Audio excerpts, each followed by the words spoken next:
Hello everyone. Today I'm going to practice some MCQ questions from literary theory which will be important for net set or gate. So here take some important theory questions and with some explanation. I hope you will like it. So let's start. Question: who is the prominent new criticism theorist known for his work The Well-Wrought Urn, and what key concept does this work explore?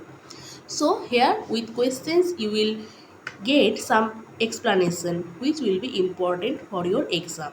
So, question I repeat: who is the prominent new criticism theorist known for his work The Well-Wrought Urn, and what key concept does this work explore? So, let's see the answer. So, the answer will be the prominent new criticism theorist is Clint Brook, and his work, The Well-Wrought Urn, explores the concepts of ambiguity in poetry, emphasizing the importance of close textual analysis. So the answer will be Clint Brook. Clint Brook, in his work The Well-Wrought Urn, explores the concept of ambiguity in poetry, emphasizing the importance of close textual analysis or close reading. Then the next question: in the context of structuralism, what is the central idea put forth by Roland Barthes in his essay The Death of the Author? I repeat, in the context of structuralism, what is the central idea put forth by Roland Barthes in his essay The Death of the Author? So let's see the answer. The answer will be Roland Barthes argued in The Death of the Author, which is his important work, that the author's intentions and biography should not be considered when interpreting a text.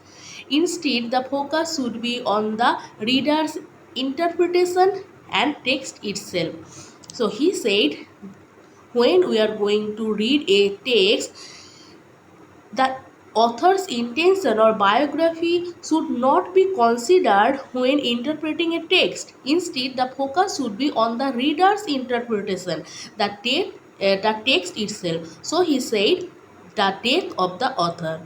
So let's see the next question.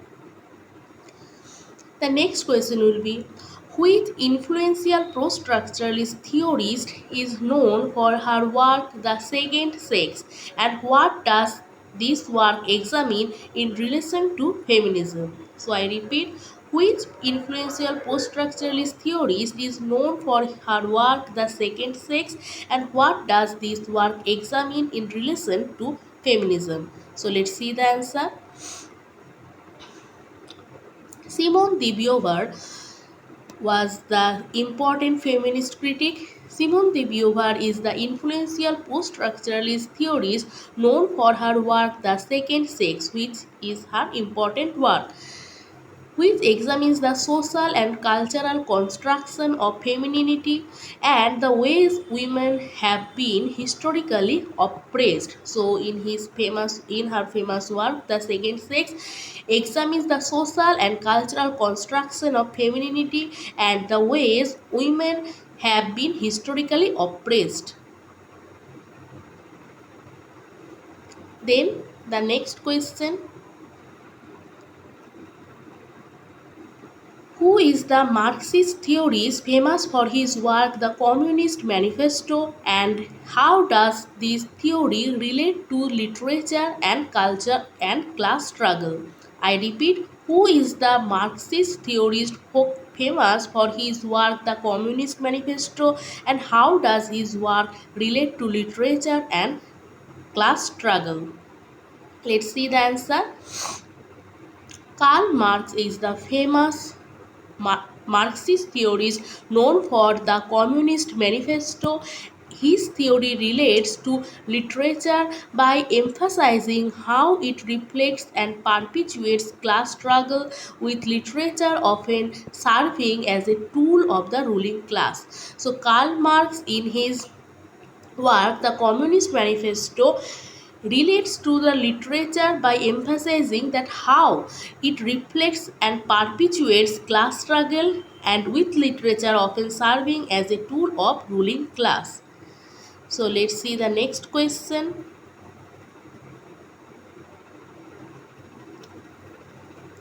Okay. Which eco-feminist theorist authored the book The Death of Nature, and what does it explore regarding the relationship between gender and environment? So I repeat, which ecofeminist theorist authored the book The Death of Nature, and what does it explore regarding the relationship between gender and environment? So let's see the answer. Carl Leon Caroline Marchant authored The Death of Nature, which explores how domination of nature is connected to the subjugation of women, highlighting the intersection of gender and environmental class issues. Caroline Marchant authored The Death of Nature, which explores how domination of nature is connected or is similar to the subjugation of women, and highlighting the intersection of gender and environmental issues. Then see the next question. Who is the key figure in formalism known for his essay Art as Technique, and what concept does this essay introduce to literary theory? I repeat, who is the key figure in formalism known for his essay Art as Technique, and what concept does this essay introduce to literary theory? So let's see the answer. Here the answer will be Viktor Slavkovsky. Viktor Slavkovsky is the key figure in formalism, and his essay Art as Technique introduces the concept of defamiliarization, where art's purpose is to make the familiar seem unfamiliar, encouraging a fresh perspective. So, Viktor Slavkovsky is the key figure of formalism, and in his essay Art as Technique introduced the concept of defamiliarization. It is important, where art's purpose is to make the familiar thing defamiliar or unfamiliar, and encouraging a fresh perspective of the reader. Then the next question. In the realm of feminism literary theory, what does Virginia Woolf argue in her essay A Room of One's Own, regarding the importance of economic independence for women writers? In the realm of feminism literary theory, what does Virginia Woolf argue in her essay A Room of One's Own, regarding the importance of economic independence for women writers? So let's see the answer, and the answer will be, in A Room of One's Own, Virginia Woolf argues that economic independence is crucial for women writers because it provides them the freedom to write without constraint of financial dependence on men. So in her A Room of One's Own, Virginia Woolf argues that economic independence is important for a women writer to write or to think individually, and it will give her a financial dependence uh, on men, or it will give her a financial independence. Let's see the next question. Which post-colonial theorist is known for the concept of hybridity, and how does this idea challenge the colonial representation? So let's see the answer. Homike Bhabha Homike Bhabha is known for the concept of hybridity in post-colonial theory. This idea challenges colonial representations by emphasizing the blending of cultures and identities, which disrupts simplistic colonial categorization.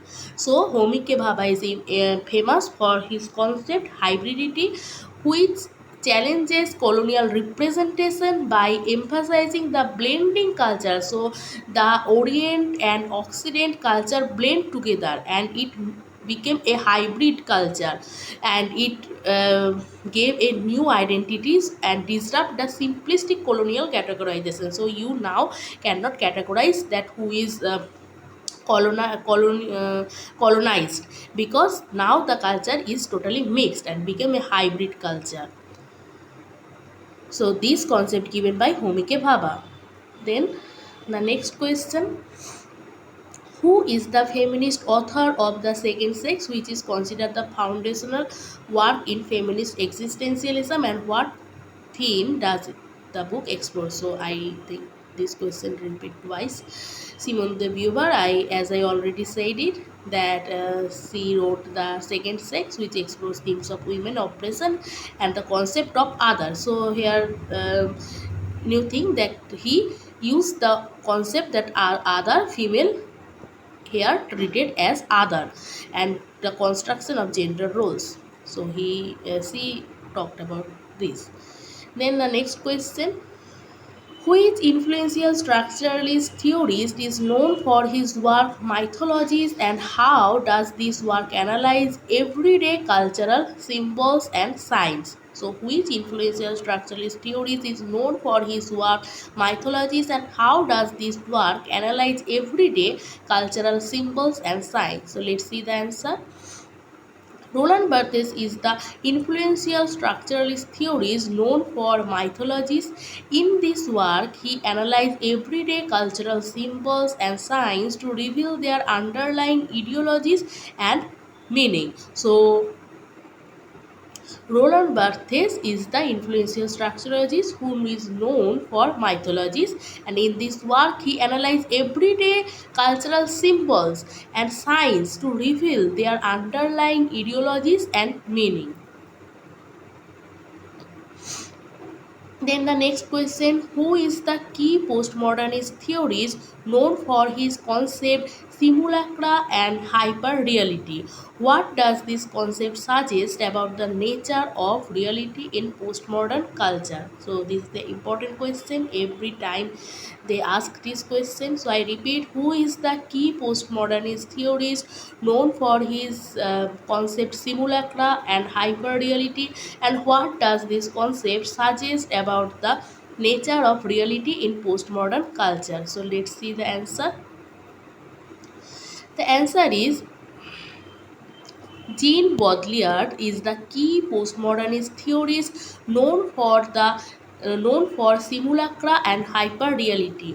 This concept suggests that in postmodern culture, literary reality has been replaced by simulations and representations, blurring the lines between real and simulated. So he said that the Gulf War never happened, and he said that how media showed us that the Gulf War is happened, but it is totally a false picture.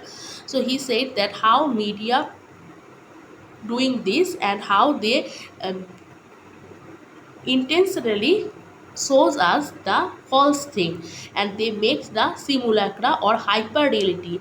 This concept suggests that in postmodern culture reality has been replaced, so there is no reality by simulations and representation, but they showed us which is only the simulations or representations, blurring the lines between real and simulated. So you cannot understand what is real and what is simulated. And his important concept simulacra and hyper reality. Then the next question: which feminist critic coined the term patriarchy, and what does the concept signify in feminist literary analysis? So which feminist critic coined the term patriarchy, and what does this concept signify in feminist literary analysis? So let's see the answer. Kate Millett coined the term patriarchy in feminist literary analyze it, it signifies the system of male dominance and control over women, which is often reflected in literature. So, Kate Millett coined the term patriarchy, and it signifies the system of male dominance and control over women, which is often reflected in literature. Then the next question. Sorry for the technical glitch.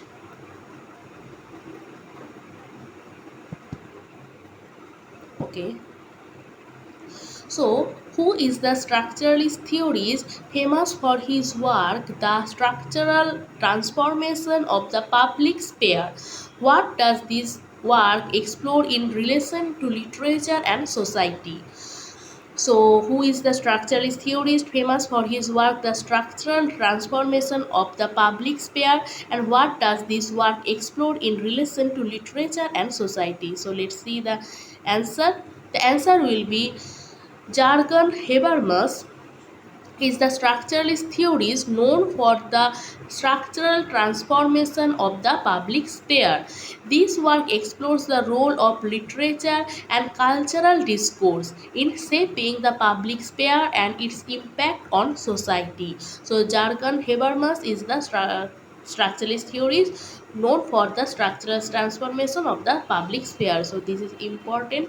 Please note it down. He is famous for public sphere, and this work explores the role of literature and cultural discourse in shaping the public sphere and its impact on society. Then the next question. In the concept of new historicism, what does Stephen Greenblatt mean by cultural poetics, and how does it contribute to the interpretation of literary text? So, in the context of new historicism, what does Stephen Greenblatt mean by cultural poetics, and how does it contribute to the interpretation of literary text? So, let's see. The Stephen Greenblatt's concept,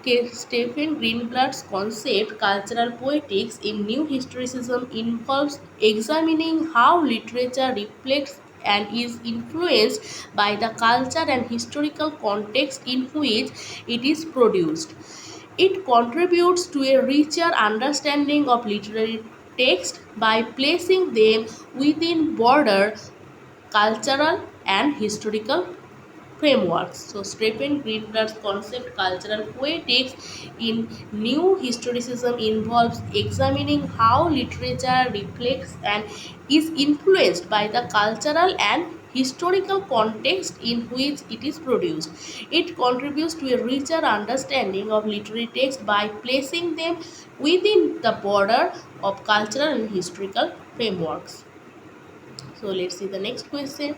Who is the Marxist theorist known for his work Reading Capital, and how does this work analyze the relationship between literature and economics? So, who is famous for Reading Capital? His work Reading Capital. So let's see the answer, and the answer is Louis Althusser is the Marxist theorist known for Reading Capital, and this work analyzes the relationship between literature and economics. So this work analyze the relationship between literature and economics by exploring how literature can both reflect and challenge capitalist ideologies and structures. So Louis Althusser's well-known work is Reading Capital. Then see the next question. So that's all. So I hope you will like this video, and if you like it, please show your likeness by hitting the like button, and if you have any queries, you can write in the comment section. Then I can take the questions in topic wise, like structuralism, Marxism, and in that way. So thank you for giving your time.